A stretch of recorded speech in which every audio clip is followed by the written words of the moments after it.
हाँ, ये मुमकिन है. लेखिका डॉक्टर तरु जिंदल. वाचक स्वर डॉक्टर अदिती कायमेघ. ही रोज सकाळी जाते तरी कुठे? तुम्हाला जेव्हा तुमचं ध्येय सोडून द्यावंसं वाटत असतानाही तुम्ही जेव्हा हार मानत नाही, तेव्हा जादू घडते. हे विश्व नेहमीच हट्टी मनाच्या प्रेमात पडतं. लेखक अज्ञात. मी इथे येण्यामागचं दुसरं महत्त्वाचं कारण होतं कुपोषण मोहीम. पण ती अजूनही यथातथाच सुरू होती. एकदा रुग्णालयाच्या दैनंदिन कामकाजाची घडी बसल्यावर मी कुपोषणाच्या समस्येला अग्रक्रम द्यायचं ठरवलं. या कुपोषणाच्या मोहिमेअंतर्गत 5 वर्षांखालील सगळ्या मुलांची कुपोषणासाठी तपासणी करायला आम्हाला गावात जावं लागणार होतं. मला मदतीच्या हातांची गरज होती, पण आमच्याकडे फार मनुष्यबळ नव्हतं आणि निवेदिता आणि मी तर आधीच आरोग्य केंद्राच्या कामात बुडालेल्या होतो. रीतसर पदवी घेतलेले डॉक्टर्स आमच्याकडे कामाला येतील हे स्वप्न पाहायचं मी एव्हाना सोडून दिलं होतं. हा कार्यक्रम गावात राबवण्याकरता कुशल प्रशिक्षित लोक नसतील तर मनुष्यबळाकरता स्थानिक पातळीवरच आम्हाला काहीतरी उपाय शोधावे लागणार होते. एका मीटिंगमध्ये डॉक्टर रविकांतनी सुचवलं, तरु, जेव्हा आपण काहीतरी सुरू करतो तेव्हा एक गोष्ट कायम लक्षात ठेवायची. कुठलाही उपाय हा सोपा, दीर्घकाळ टिकेल असा, मोठ्या प्रमाणावर राबवता येण्यासारखा आणि सर्वत्र अनुकरण करता येण्याजोगा असायला हवा. हो, हे योग्य वाटत होतं. सामाजिक उपक्रम ठरवताना टिकाऊपणा हा केंद्रस्थानी ठेवून दूरगामी विचार केला पाहिजे. जर असे कार्यक्रम राबवताना इतर शहरांमधले किंवा राज्यातले लोक कामावर ठेवलेले असतील तर ते मध्येच कधीतरी सोडून निघून जाण्याची शक्यता असते. तसं झालं तर त्या कार्यक्रमाचं अस्तित्वच धोक्यात येऊ शकतं. मग काय करता येईल? मी हा विचार करत असतानाच डॉक्टर रविकांतनी पुन्हा सुचवलं, गावातल्याच काही बायकांना परिचारिकांचं प्राथमिक प्रशिक्षण का नाही देत? म्हणजे रक्तदाब मोजणं, ताप मोजणं, कोणती मुलं कुपोषित आहेत हे शोधून काढणं आणि मग त्यांच्या कुटुंबांना सल्ला देणं. या गोष्टीचं प्रशिक्षण तर कोणालाही देता येऊ शकतं. इतकं काही ते अवघड नाही. शंकर नेत्रालयाने हे कसं केलंय ते मी स्वतः पाहिलंय. असं केलं तर आपली मनुष्यबळाची अडचण खूपच प्रमाणात सोडवली जाईल. शिवाय इथल्या बायकांना रोजगाराची संधीही उपलब्ध होईल. हो, परिचारिका मदतनीसाचं प्रशिक्षण देणं हेच यावरचं उत्तर होतं. दुर्गम भागात काम करणाऱ्या अशा प्रकारच्या जवळपास सगळ्याच आरोग्य प्रकल्पांनी आरोग्यसेवा देण्याकरिता स्थानिक पातळीवर मनुष्यबळ प्रशिक्षण केलेलं आहे. बंग यांनी हे केलेलं मी पाहिलं होतं. पण मग परिचारिकांची कमतरता असताना मला हा उपाय कधीच का नाही सुचला कुणास ठाऊक. मला डॉक्टर रविकांतचा हा गुण फार आवडायचा. ते कायम कोणत्याही समस्येवर उपाय शोधून काढायचे, शक्यतांवर लक्ष केंद्रित करायचे. मला ज्या गोष्टी दिसायच्या नाहीत त्या ते बरोबर दाखवून द्यायचे. मी कायम एखाद्या अग्निशामक दलाच्या जवानासारखी वागायचे. माझ्यासमोर जे यायचं ते पाहून मी लगेच काहीतरी कृती करायला लागायचे. सतत रॅपिड फायर राऊंडमध्ये असल्यागत मी कोणत्याही परिस्थितीला प्रतिसाद द्यायचे. पटापट समोर येणारे प्रश्न आणि त्यांना त्याहूनही पटापट दिलेली उत्तरं. पण या माझ्या वेगावर नियंत्रण आणायला मला डॉक्टर रविकांतनी शिकवलं. तसंच माझ्या डोक्यात तडकाफडकी येणाऱ्या कल्पनांमधूनच टिकाऊ व्यावहारिक उपाययोजना कशा शोधायच्या हे त्यांनी मला शिकवलं.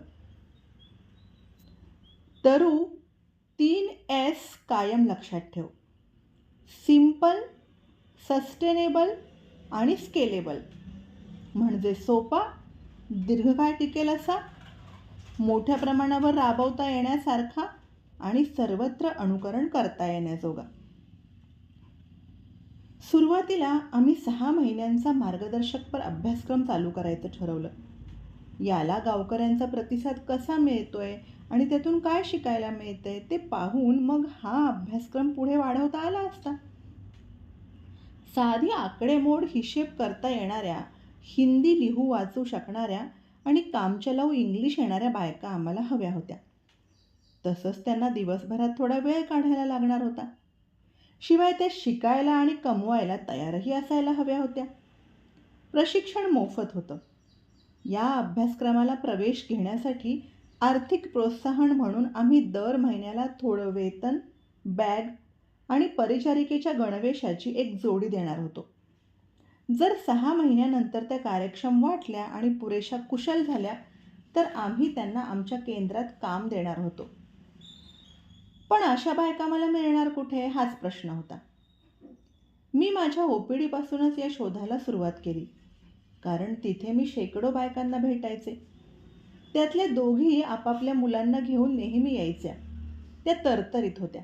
त्यातली एक पदवीधर होती, ती परित्यक्ता होती. कोणाच्या तरी शेतात काम करून ती तिच्या 4 मुलांचं शिक्षण पूर्ण करत होती. दुसरी 10वी पास गृहिणी होती. मी त्यांना विचारलं, तुम्हाला आणखी शिकायची इच्छा आहे का?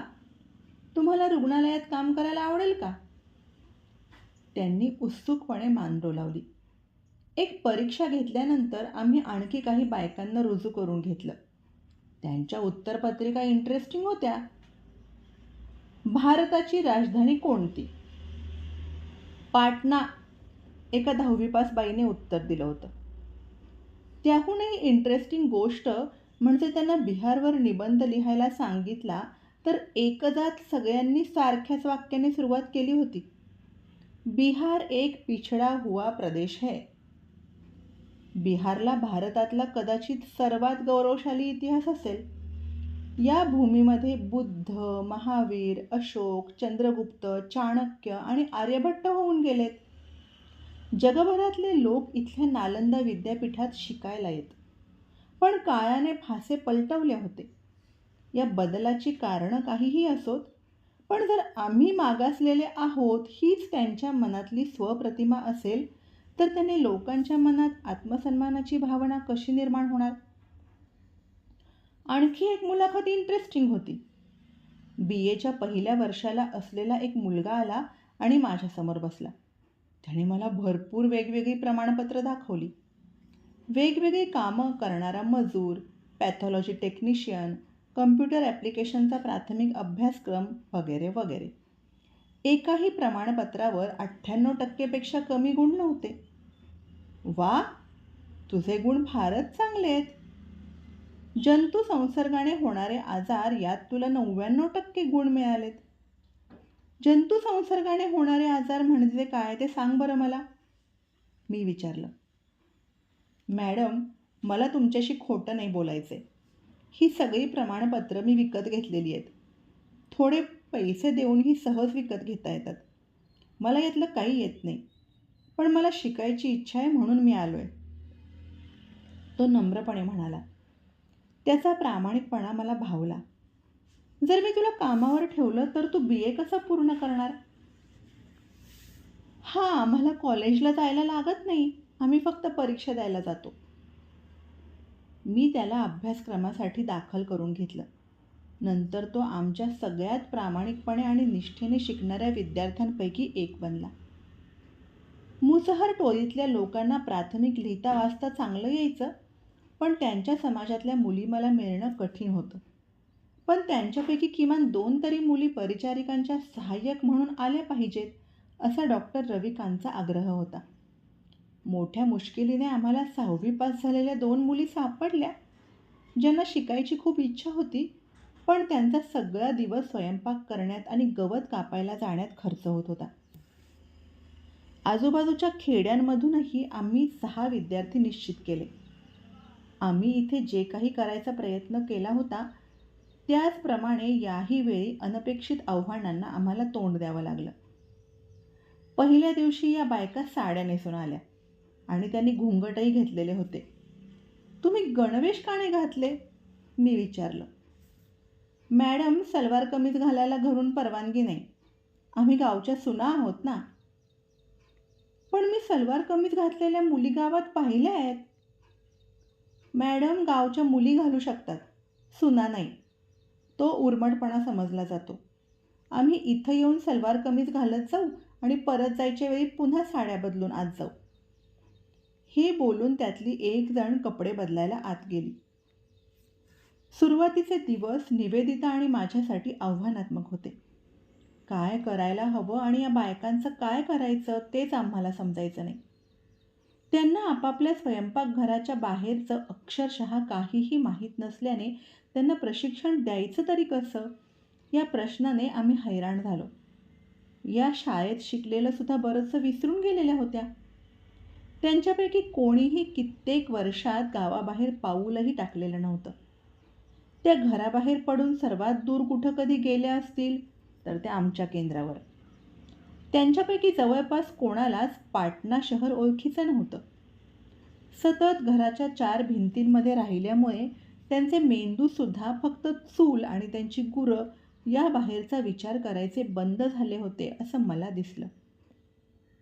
त्यांच्या मातृभाषेतही त्यांना स्वतःचे विचार आणि कल्पना मांडणं नीट जमत नव्हतं. त्या सगळ्या अत्यंत निरागसपणे आणि प्रश्नार्थक नजरेने माझ्यासमोर बसल्या होत्या. कुपोषित मुलं शोधून काढून त्यांच्या आयांना सल्ले देणं, गावागावात जाऊन आरोग्यविषयक भाषणं देणं, श्वास घ्यायला त्रास होत असलेल्या बाळाला नेब्युलाइज करणं, अशी कामं या बायका आत्मविश्वासाने करत आहेत असं चित्र माझ्या डोळ्यांसमोर आलं. नेब्युलायझेशन म्हणजे एखादं औषध श्वासाबरोबर थेट फुफ्फुसात पोहोचवण्याची एक पद्धत आहे. यामध्ये नेब्युलायझर या यंत्राद्वारे द्रव औषधाचं वाफेत रूपांतर केलं जातं.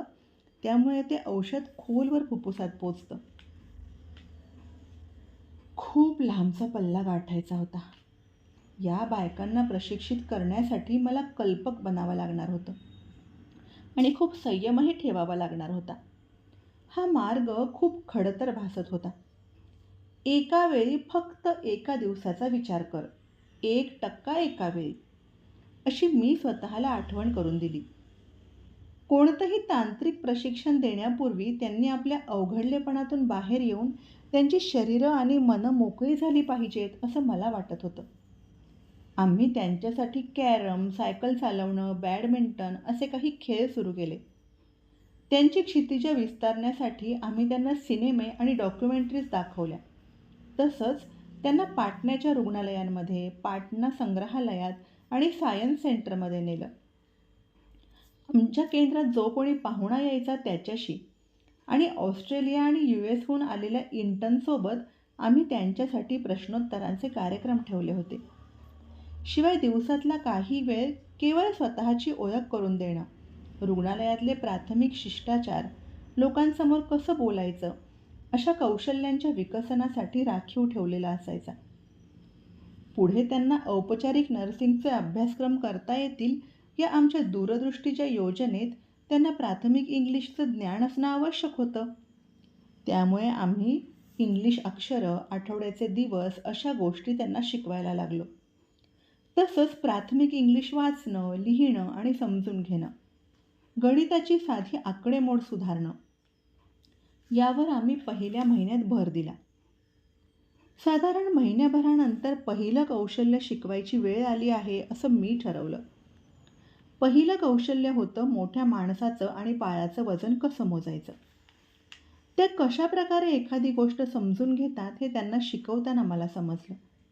त्यांना प्रत्येक गोष्ट वारंवार शिकवावी लागायची आणि संकल्पना सुलभ करण्यासाठी मला बरेच वेगवेगळे मार्ग शोधावे लागले.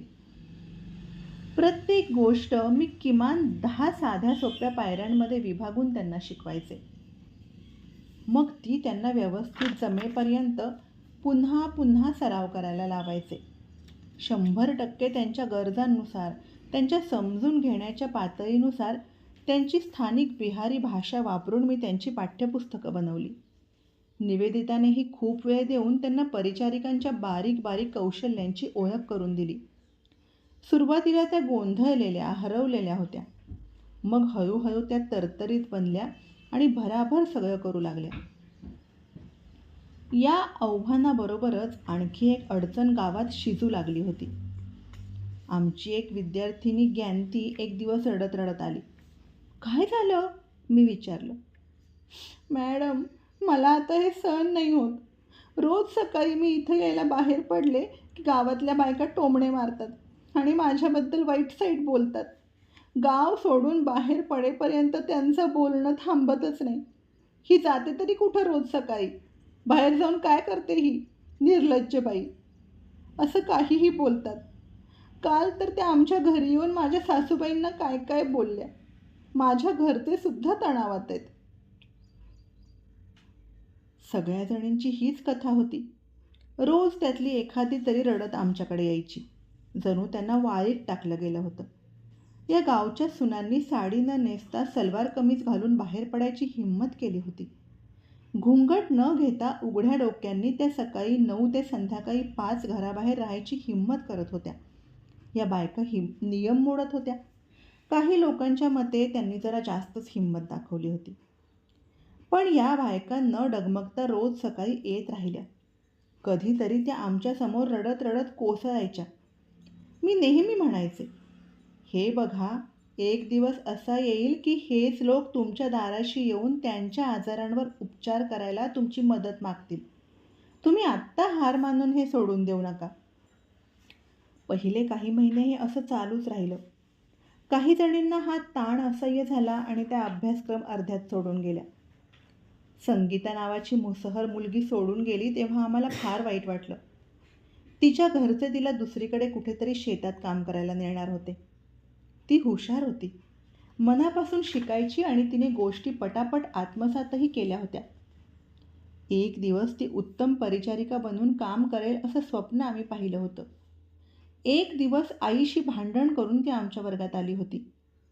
पाहिजे तर मला जेवायला देऊ नकोस, पण माझ्या अभ्यासात ढवळाढवळ करू नको. मला माझी पुस्तकं हवी आहेत.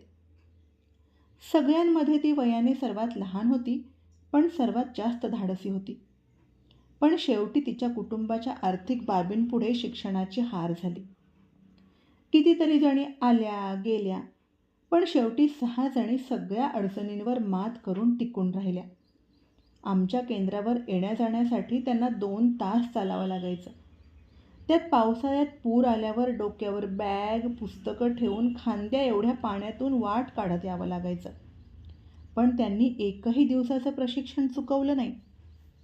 आणि शेवटी एकदाचा आमचा कुपोषणाचा कार्यक्रम सुरू झाला.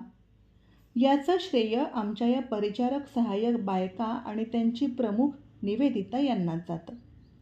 बिहारच्या 48 डिग्री तापमानाच्या कडक उन्हाळ्यात उष्णतेच्या लाटा सहन करत झाडांखाली त्यांनी तपासणी केंद्र उभारली आणि गावातल्या सगळ्या मुलांची तपासणी सुरू केली.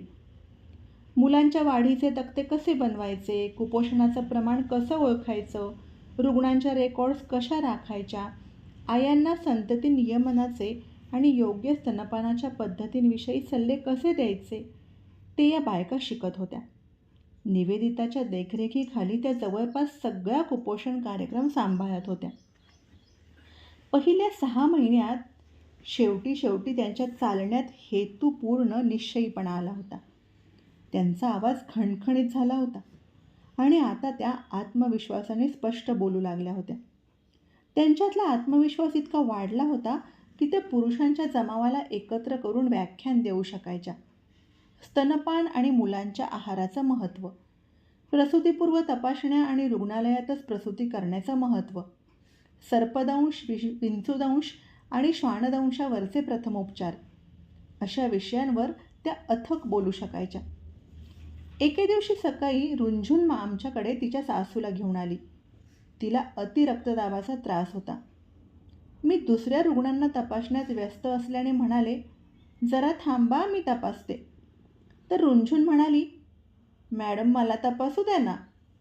मी हसून माझं काम करत राहिले, पण डोळ्याच्या कोपऱ्यातून मी तिच्याकडे बघत होते.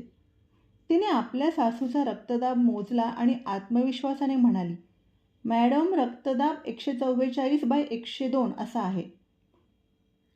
मी पुन्हा खात्री करून घेतली तर तो अगदी अचूक होता. मी तिच्या सासूला विचारलं, अम्माजी, तुमचीच सून तुमचा रक्तदाब मोजतीये हे पाहून कसं वाटलं? किती छान वाटलं. ती काहीतरी नवीन शिकली आहे हे पाहून मला फार आनंद होतो. ती सुद्धा आता घरी जास्त खुश असते. तिच्यामुळे आम्हाला आता गावात जास्त प्रतिष्ठा मिळाली आहे आणि आदर वाढला आहे. सुरुवातीला लोक नावं ठेवायचे, पण आता कोणीही आजारी झालं, कुत्रा चावला, साप चावला तर पहिल्यांदा आमच्याच घरी येतात. पहाटेचे 3 जरी वाजलेले असतील तरी माझ्याच सुनेकडे येतात.